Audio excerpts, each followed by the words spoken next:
Hello student, इस channel पर जुड़ने वाले आप सभी का हार्दिक स्वागत है। आज हम लोग क्लास 10 एनसीईआरटी साइंस देखेंगे, जिसमें दूसरा चैप्टर हम लोग पढ़ रहे थे, जिसमें कुछ पार्ट हम देख चुके हैं।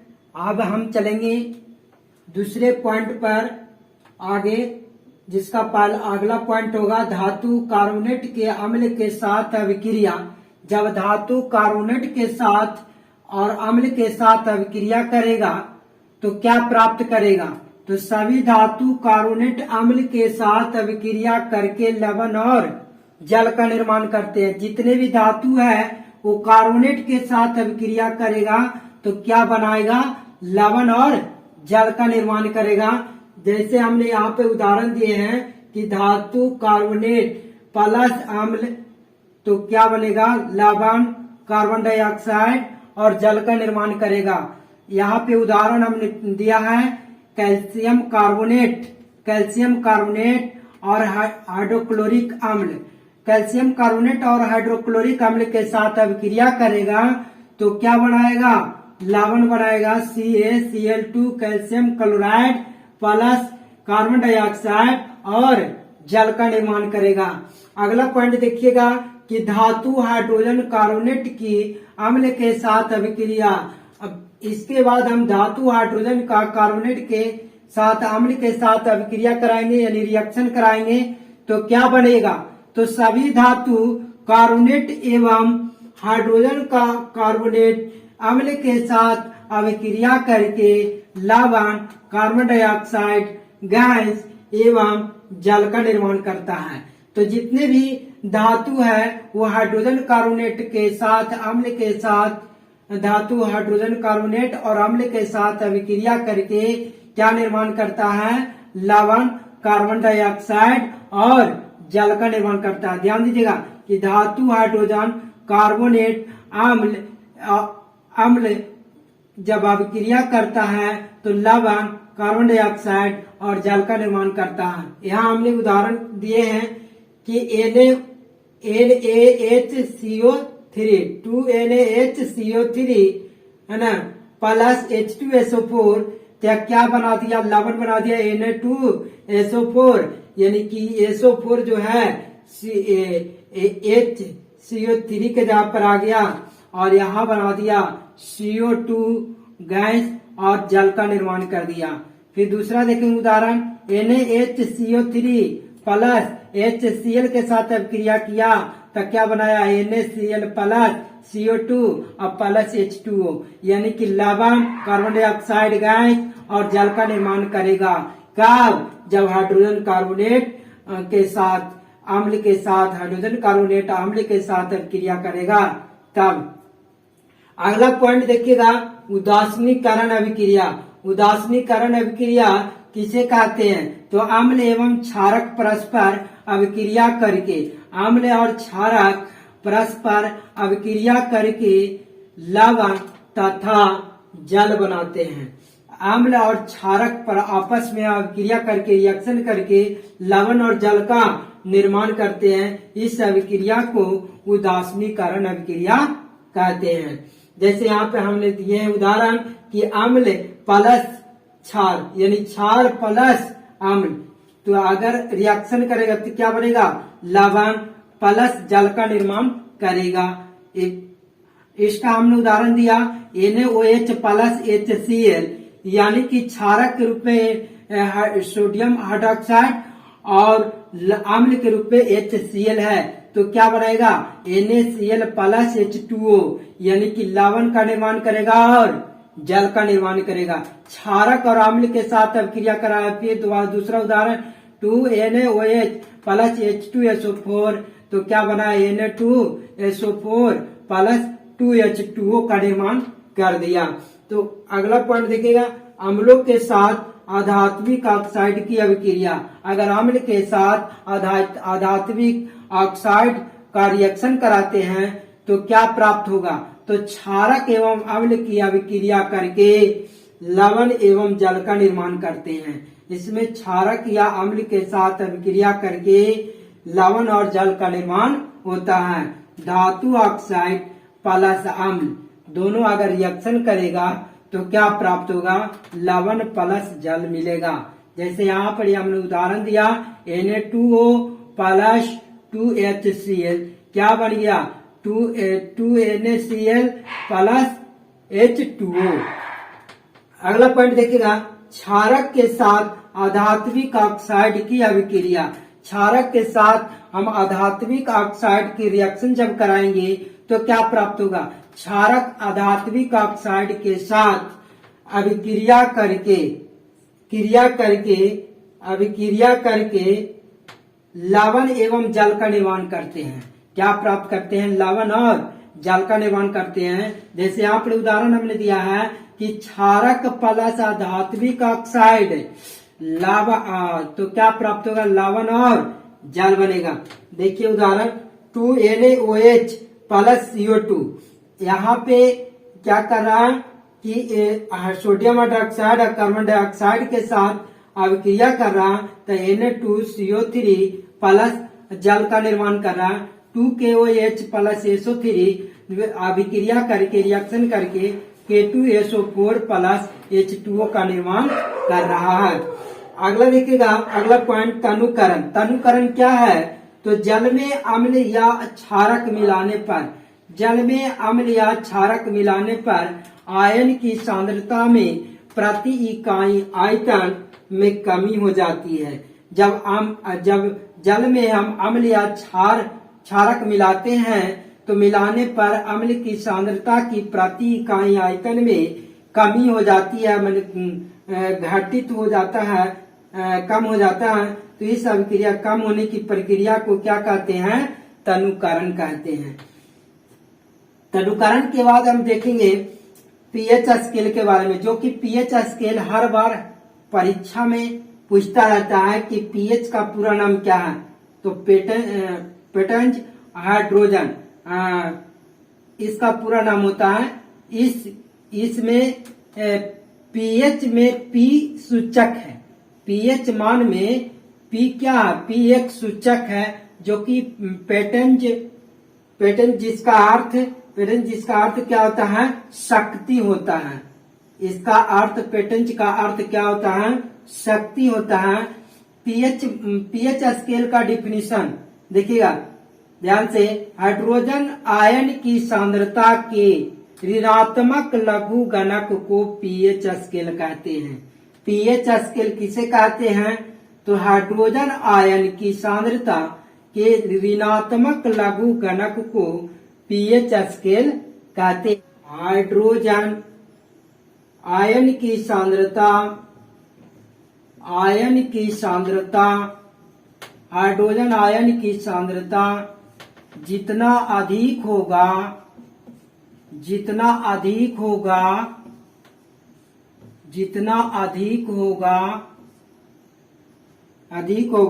उसका मान उतना ही कम होगा। हाइड्रोजन आयन की सांद्रता जितना अधिक होगा उतना ही उसका मान क्या होगा, कम होगा। दूसरा पॉइंट देखिएगा, नोट का दूसरा पॉइंट कि किसी विलयन में अम्लीय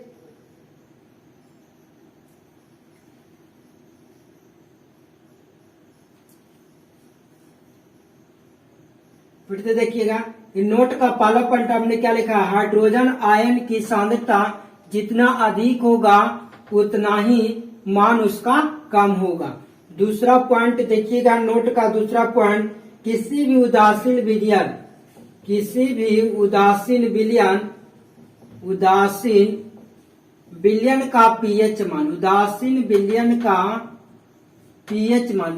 का पीएच मान 7 होता है। उदासीन विलयन का पीएच मान कितना होता है, 7 होता है। तीसरा पॉइंट, नोट का तीसरा पॉइंट देखिएगा कि जिस विलयन का पीएच मान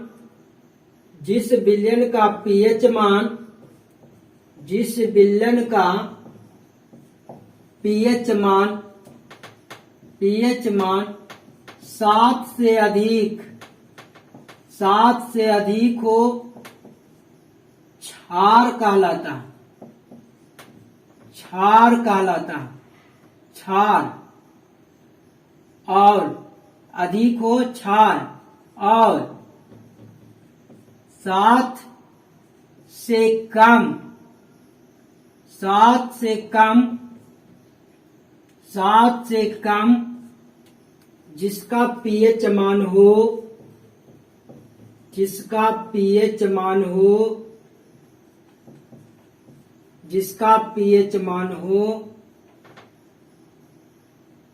वह अम्ल कहलाता है, वह अम्ल कहलाता है।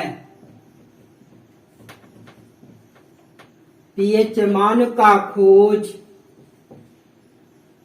पीएच स्केल, पीएच स्केल का खोज सोरेनसन ने किया था, सोरेनसन, सोरेनसन, सोरेनसन ने किया था।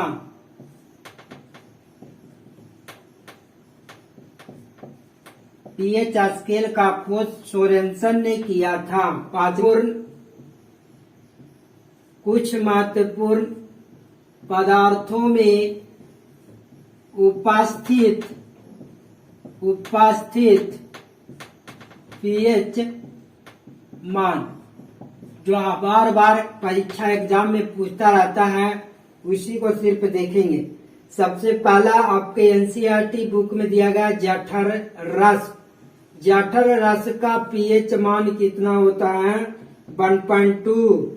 इसी प्रकार नींबू का रस यानी नींबू का पीएच मान, नींबू का रस का पीएच मान कितना होगा? इसका पीएच मान 2.2। समुद्र जल का पीएच मान, समुद्र जल का पीएच मान कितना होता है? 7। आगे याद करिएगा। रक्त का पीएच मान कितना होता है? रक्त का, तो रक्त का होता है 7.4। इसी प्रकार milk of magnesium, milk of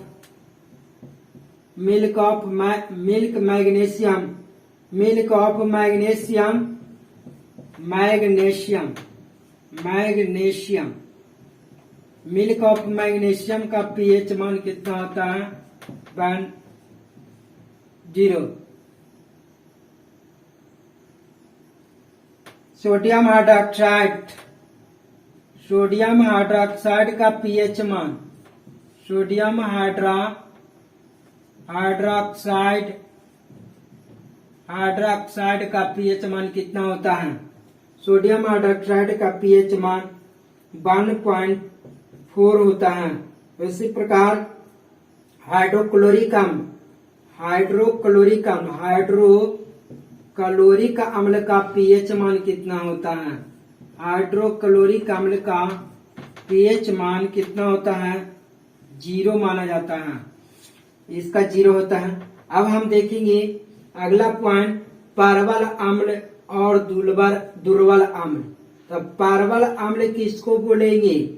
परवल अम्ल अधिक संख्या में H+ आयन उत्पन्न करने वाले अम्ल को H+ आयन उत्पन्न करने वाले अम्ल को प्रबल अम्ल कहते हैं, प्रबल अम्ल कहते हैं। अधिक संख्या में H+ आयन उत्पन्न करेगा, उसको प्रबल अम्ल कहते हैं।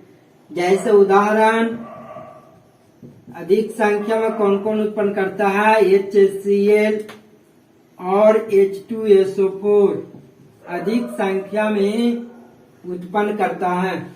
अब हम देखेंगे दुर्बल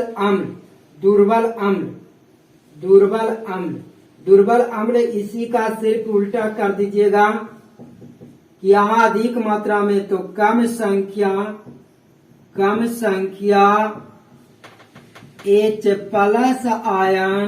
कम संख्या में H प्लस आयन, और यहाँ हो जाएगा अधिक संख्या में। तो कम संख्या में H प्लस आयन उत्पन्न करने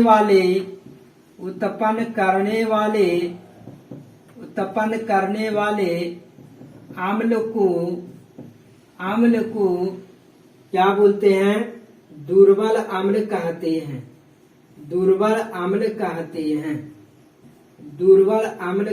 हैं। तो H प्लस आयन इसमें कम होगा, इसमें अधिक होगा, कम होगा, दुर्बल अम्ल। तो वे क्षार जिनका जलीय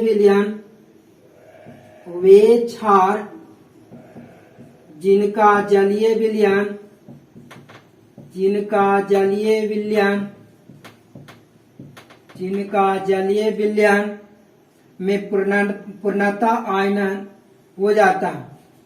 जलीय विलयन में पूर्णतः आयनन हो जाता है। जब पूर्णतः आयनन हो जाएगा तो इसको क्षार हो जाता है। तो वह क्या कहलाता है? प्रबल क्षार कहलाता है। प्रबल क्षार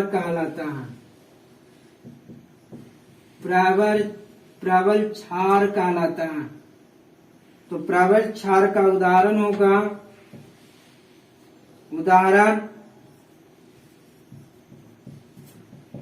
NaOH प्लस KOH। अब हम देखेंगे दुर्बल क्षार।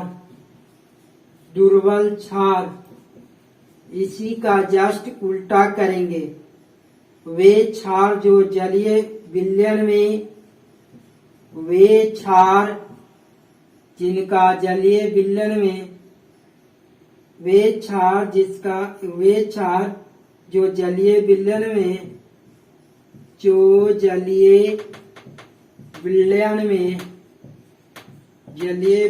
में पूर्णता आधारित नहीं होता। पूर्णता आधारित नहीं होता है। तो वह क्या कहलाता है? दुर्बल क्षार कहलाता है। तो वह दुर्बल क्षार कहलाता है। जैसे इसका उदाहरण होगा दुर्बल क्षार का ammonia hydroxide NaH4 plus OH। दूसरा उदाहरण होगा मैग्नीशियम हाइड्रोक्साइड। वर्षा के जल का pH मान, वर्षा के जल का pH मान 5.6 से कम हो जाता है। 6 से कम हो जाता है। जब 5.6 से कम हो जाता है तो वह अम्लीय वर्षा कहलाता है। तो वह अम्लीय वर्षा कहलाता है। जब जिसका pH मान कितना से कम हो जाएगा, तब 5.6 से कम हो जाएगा, तो उसको अम्लीय वर्षा, वह अम्लीय वर्षा कहलाता। 5.6 से कम होगा तब। अम्लीय वर्षा के प्रभाव। अब हम देखेंगे अम्लीय वर्षा के प्रभाव। हमारे दैनिक जीवन में अम्लीय वर्षा से क्या प्रभाव पड़ा है? पहला पॉइंट, अम्लीय वर्षा का जल जब नदी में प्रवाह होता है, अम्लीय वर्षा का जल जब नदी में प्रवाह होता है तो जलीय जीव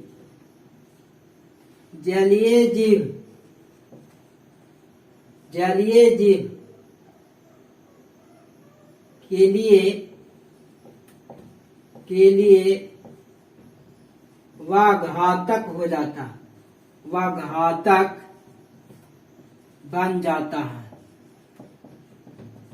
बन जाता है। पहला प्रभाव, ताजमहल,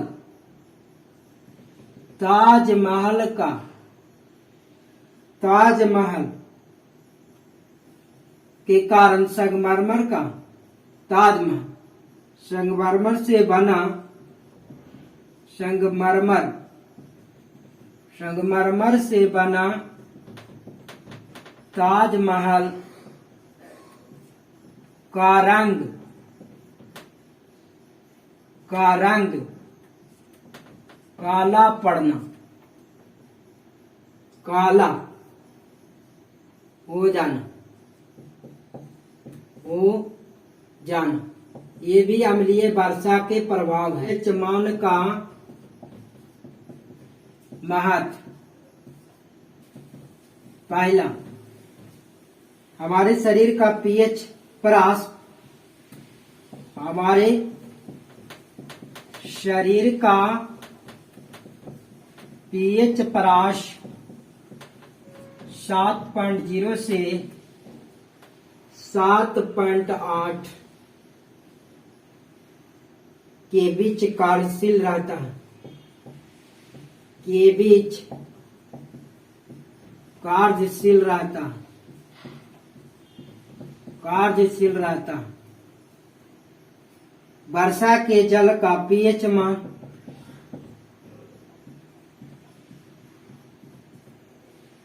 वर्षा के जल का पीएच मान, वर्षा के जल का पीएच मान 5.6 से 6 से कम हो जाने पर, कम हो जाने पर अम्लीय वर्षा, अम्लीय वर्षा कहलाता है।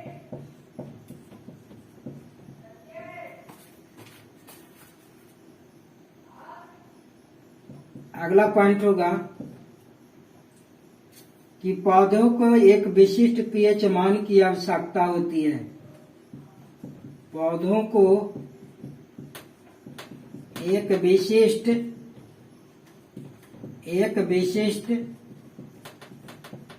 पीएच मान की आवश्यकता होती है।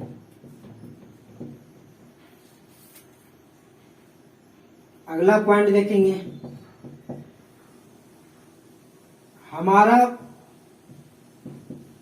हमारा उदर HCl उत्पन्न करता है, HCl उत्पन्न करता है। यह अम्ल हमारे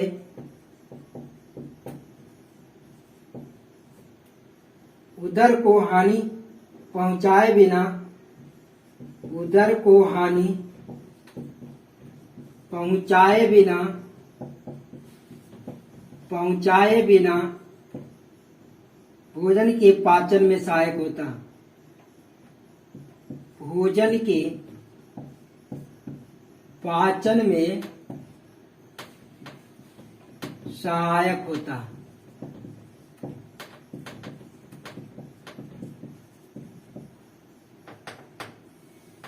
और अपच होने पर हमारे शरीर, और अपच होने पर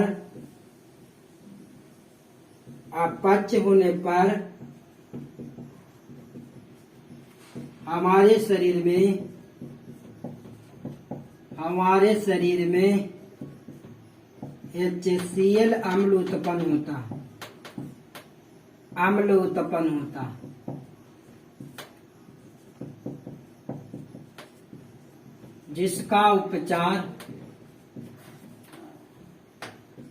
जिसका उपचार करने के लिए हम एंटासिड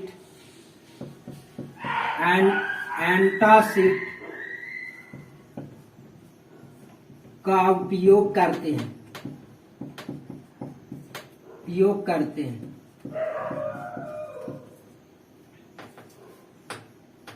चौथा होगा कि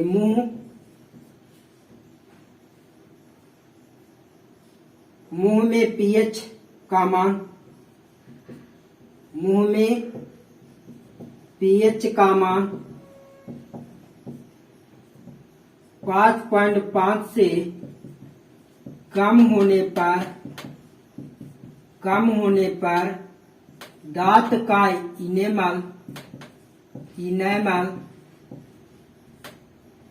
का इनेमल संक्षारित होने लगता है, संक्षारित होने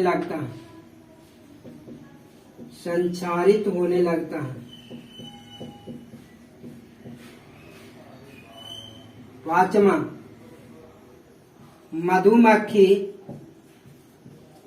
मधुमक्खी के डंक में मेथेनोइक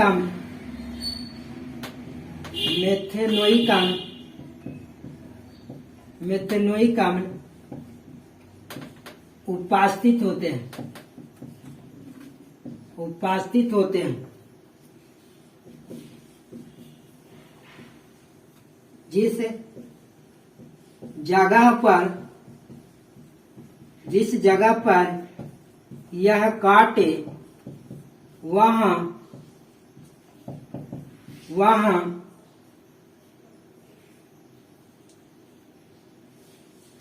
बेकिंग सोडा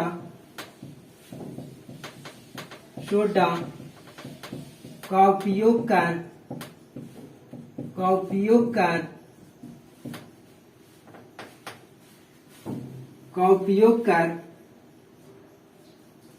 हम इनका